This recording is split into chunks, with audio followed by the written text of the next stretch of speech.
Ok, alors avançons donc dans notre réflexion. Est-ce que ces arguments de Tamar vont finir par convaincre Amnon? Non. Il est dans un cercle ascendant. Non, c'est le contraire. Un cercle descendant. Hein, il descend littéralement, il glisse. Il glisse, il ne se rend pas compte à quel moment. Il franchit étape par étape. Hein, et puis là, il glisse carrément. Il passe à l'acte. Voilà. Il passe à l'acte. Ça s'appelle des voies de fait, carrément. Il passe à l'acte, donc il couche avec sa sœur, donc il commet... Il la violente. Oui, bien sûr, violente. avec violence. Hein? Avec violence, donc il accomplit déjà punissable de mort. Cet acte dégoûtant, désagréable, qui est donc l'acte de l'inceste.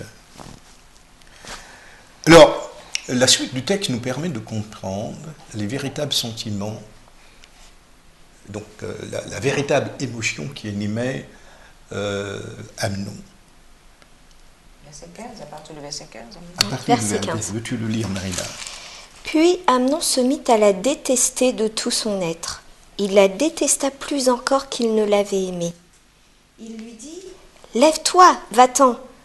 Elle lui répondit « Tu ferais un plus grand mal encore en me renvoyant. » Mais il ne voulut pas l'écouter. Il appela son serviteur personnel et lui dit « Renvoyez-moi celle-là dehors, je vous en prie. » Verrouillez la porte derrière elle. Mais elle portait une tunique multicolore, car c'était le vêtement dont étaient vêtues les filles vierges du roi. Le serviteur d'Amnon la mit dehors et verrouilla la porte derrière elle. Voilà. Alors, quelles étaient les émotions véritables ressenties par Amnon à l'égard de Tamar? Peut-on parler d'amour? Non, du tout, absolument pas. Alors, c'est quoi? C'est une passion sexuelle incontrôlée. Une passion sexuelle incontrôlée. Voilà, il était... Quoi encore? C'est le mot. Il n'y avait rien d'un amour. Il n'y avait rien de noble. Il n'y avait rien de noble, oui. De digne. C'était vraiment son corps qui le tenaillait et qui domine. Plutôt que son esprit qui... Voilà, là, il a manqué de rationalité, il a manqué de rationalité, de contrôle de lui-même. Voilà, donc il a donné satisfaction à un besoin physique purement, j'allais dire animal, pardonnez-moi si je peux utiliser cette expression. C'est tout à fait ça, c'est tout à fait ça. Mais il n'y avait vraiment aucun sentiment à l'égard de Tamar, parce que immédiatement après avoir accompli son acte, il la déteste. Il éprouve un sentiment de haine. De rejet. De rejet. Et pourquoi pensez-vous qu'il éprouve, en plus de ce que je viens de dire, ce sentiment de rejet? Non, mais c'est un dysfonctionnement. Est-ce qu'on peut expliquer les dysfonctionnements? C'est irrationnel, je veux dire. C'est quelqu'un qui, premièrement, s'en prend à sa demi-sœur. Deuxièmement, il use de subterfuges pour pouvoir l'entraîner dans un guet-apens. Après, donc, il utilise des personnes qui puissent l'emmener, l'aider à accomplir ses méfaits. Et après, il la violente. En fait, je crois qu'il a atteint à mon niveau le degré de l'indignité. Voilà. Il est indigne. Tout à fait, absolument. Et il continue à aller plus loin. Il va aller de plus en plus loin et jusqu'à ce qu'il rejette quelqu'un. Là, il n'y a pas d'amour. On ne peut pas parler d'amour. En tout cas, pas le sentiment noble qui consiste à réunir deux êtres qui éprouvent les mêmes sentiments et qui sont égaux. Absolument, oui. Et qui sont égaux, donc il ne faut pas oublier, parce qu'il y a beaucoup de personnes qui, dans certaines cultures, qui pensent que la femme est inférieure, donc qui pensent qu'il faut dominer la femme, dominer la violenter, et puis voilà, tout ça, c'est l'amour. Ce n'est pas la vision de Dieu de l'amour. La vision de Dieu, c'est deux êtres égaux qui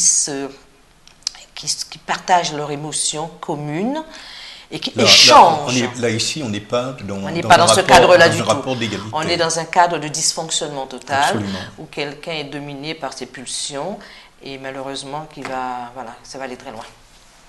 Marina? Je pense qu'en fait, Amnon était égoïste. C'est-à-dire qu'il il n'avait pas l'intention de savoir ce que Tamar ressentait, puisque, comme la Bible nous dit, il ne voulut pas l'entendre.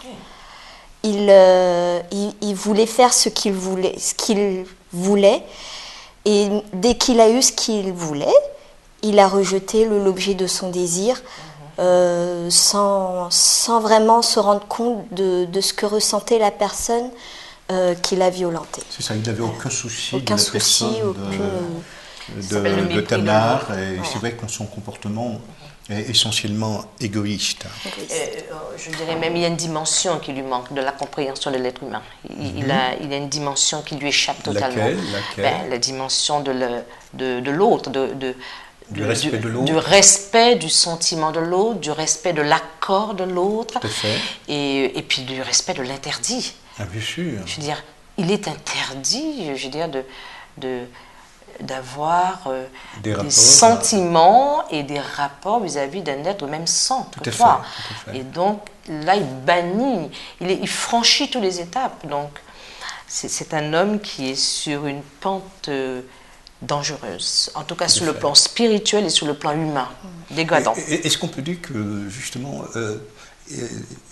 après avoir accompli son acte, il ne ressent pas justement la gravité où il est allé? Aucunement. Voilà, effectivement. Il ne le ressent pas. Voilà. Au contraire, il continue.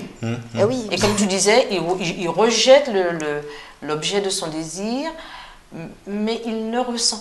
Je dis, on ne voit pas chez lui de la compassion, on ne voit pas chez lui un minimum de respect, on ne voit rien. Rien. Seulement, comme tu disais, moi et moi. Voilà. Toujours lui qui... En tout cas, chers amis internautes, la parole de Dieu condamne l'acte incestueux sous tous les angles. Et ce n'est donc pas un exemple à imiter.